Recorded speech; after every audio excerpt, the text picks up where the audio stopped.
हम जानते हैं कि मानव जो कुछ भी अपने वातावरण के बारे में जानकारी या ज्ञान प्राप्त करता है, उसका अधिकांश भाग दृष्टि के माध्यम से प्राप्त करता है। पर यह बात इससे अधिक सही है कि जो कुछ भी वो दृष्टि के माध्यम से, जो कि एक महत्वपूर्ण ज्ञानेंद्रिय अवश्य है, उससे प्राप्त करता है, वही वो बची हुई जो ज्ञानेंद्रियां या जो अन्य ज्ञानेंद्रियां हैं, जैसे सुनना, जैसे स्पर्श करना किसी चीज को, जैसे सूंघना, टेस्ट करना, काइनेस्थेसिस, ये जितनी भी ज्ञानेंद्रियां हैं, इनसे भी वही सूचना, वही इंफॉर्मेशन, वही जानकारी मानव प्राप्त कर सकता है जो वो दृष्टि के माध्यम से करता है।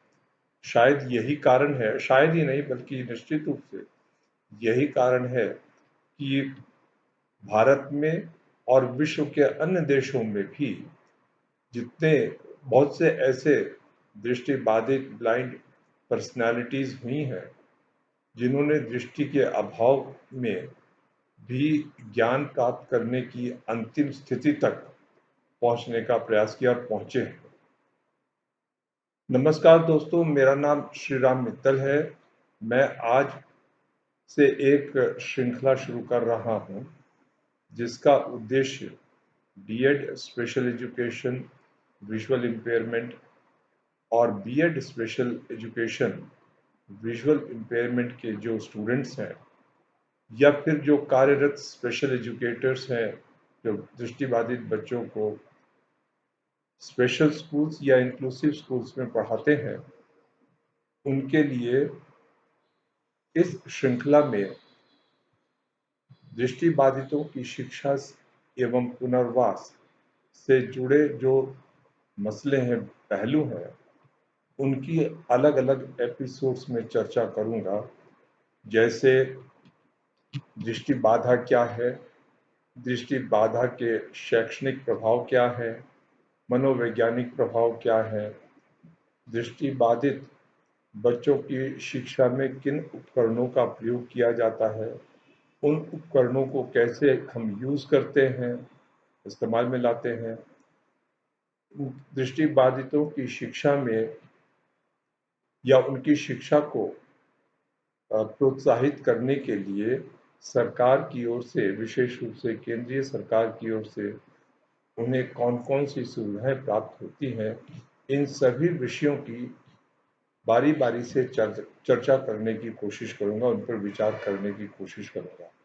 मेरा अनुरोध इस वीडियो को देखने वालों से यह है कि अगर उन्हें कहीं कोई कमी लगती है, उनके कुछ सुझाव हैं जो वो मेरे इस प्रयास को और अच्छा बनाने में सहायक हो सकते हैं, मुझसे अवश्य करें।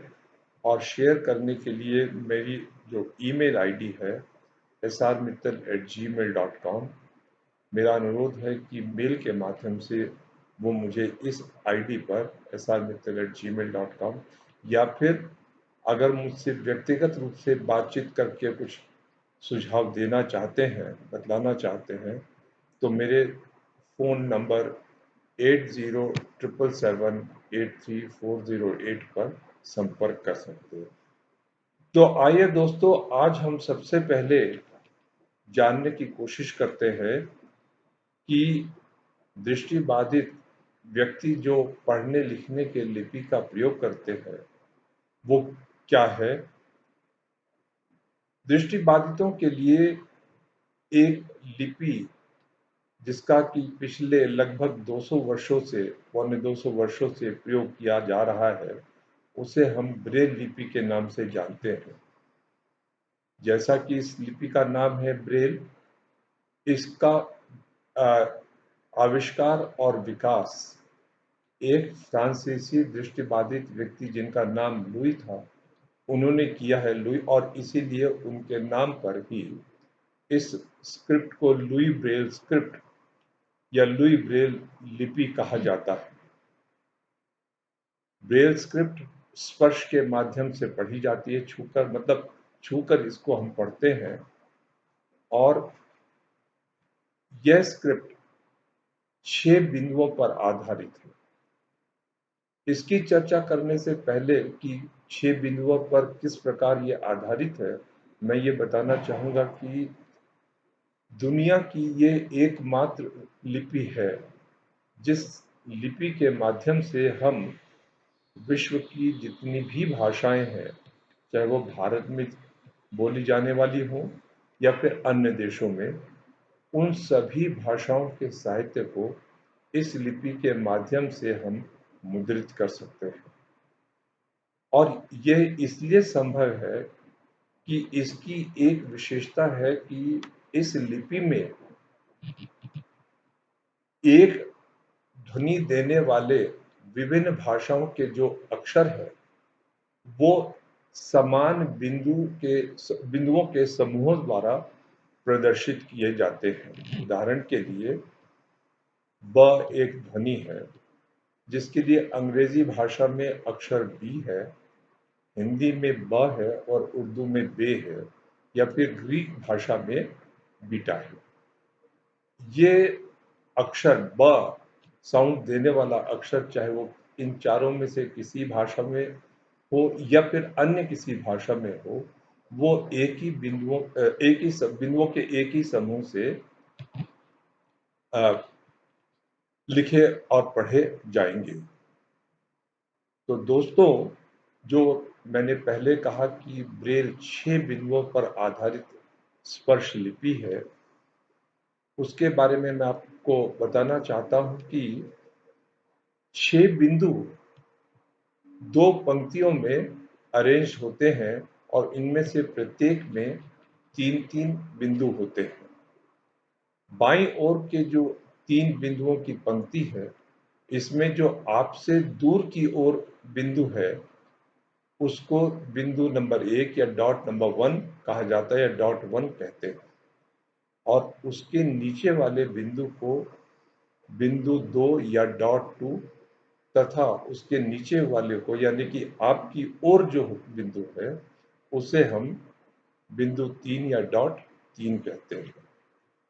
इसी प्रकार जो दाहिनी ओर 3 बिंदु होते हैं, उनमें से आपसे दूर की ओर अथवा एक के दाहिनी तरफ जो बिंदु होता है, उसे हम बिंदु 4 या डॉट 4 कहते हैं। उसके नीचे वाले बिंदु को बिंदु 5 या डॉट 5 कहते हैं, और आपकी ओर जो बिंदु होता है, उसे हम बिंदु 6 या डॉट 6 कहते हैं। अर्थात बाईं ओर डॉट 1, 2, 3 और दाहिनी ओर बिंदु 4, 5, 6 होते हैं। इन्हीं 6 बिंदुओं के विभिन्न कॉम्बिनेशंस की सहायता से मैक्सिमम 63 आकृतियां बन सकती हैं, 63 शेप्स बन सकती हैं, 63 कॉम्बिनेशंस हो सकते हैं। और 64वां जो कॉम्बिनेशन होता है, उसे हम ब्लैंक सेल या रिक्त सेल कहते हैं। और विश्व की सभी भाषाएं इन 63 या 64 कॉम्बिनेशंस में लिखी अथवा पढ़ी जाती है। उदाहरण के लिए, इन कॉम्बिनेशंस में हम दो दो बिंदुओं के, जैसे 1-2 या 1-3 या 3-5 या 1-5 या 4-6 या 2-4, 2-5 आदि अनेक कॉम्बिनेशंस बना सकते हैं। 3-3 बिंदुओं के, जैसे 1-3-6, 3-4-6, 2-4-5, 1-3-4, 1-5-6, 3-4-5 आदि। 4-4 बिंदुओं से भी कुछ समूह या कॉम्बिनेशंस बनते हैं, शेप्स बनती हैं, आकृतियां बनती हैं, जैसे 2-3-4-5, 1-2-5-6, 1-3-4-5 या 2-3-4-6 आदि। 5 बिंदुओं से लगभग 4 के करीब आकृतियां बनती हैं, जैसे 1 2 3 4 5, 1 2 4 5 6, 1 2 3 5 6 या 2 3 4 5 6, और 6 बिंदु से एक ही आकृति बनती है जिसे हम कहते हैं 1 2 3 4 5 6। तो कुल मिलाकर ये 63 आकृतियां बनती हैं। लुई ब्रेल ने, जिन्होंने जैसा कि मैंने पहले कहा, इस लिपि का आविष्कार किया है और विकास किया है, उन्होंने इन 63 कॉम्बिनेशंस को सात सात पंक्तियों में विभाजित या अरेंज किया है, जिसे हम 7 लाइन सिस्टम भी कहते हैं। ये 7 लाइन सिस्टम क्या है, इसके बारे में हम अगले एपिसोड में, अगली बातचीत में चर्चा करेंगे, और उसमें मैं आपको लाइन वाइज बतलाने का प्रयास करूंगा कि कौन कौन से डॉट कॉम्बिनेशंस किस लाइन में आते हैं, और उनमें से कौन कौन से कॉम्बिनेशंस अंग्रेजी अथवा हिंदी भाषा के विभिन्न अक्षरों के लिए प्रयुक्त होते हैं, और कौन से चिन्हों के लिए, क्योंकि हमें किसी भी भाषा का साहित्य जब हम ट्रांसक्राइब करते हैं, लिखते हैं, तो उसके लिए हमें विभिन्न चिन्हों का भी प्रयोग करना पड़ता है। तो चिन्हों के लिए किन कॉम्बिनेशंस को या डॉट समूहों को, बिंदु समूहों को इस्तेमाल में लाया जाता है, उसकी चर्चा मैं अगले एपिसोड में करूँगा। मुझे उम्मीद है कि मैंने जो कुछ इस अभी बताने का प्रयास किया है, आपको उसके बारे में कुछ जानकारी अवश्य मिली होगी।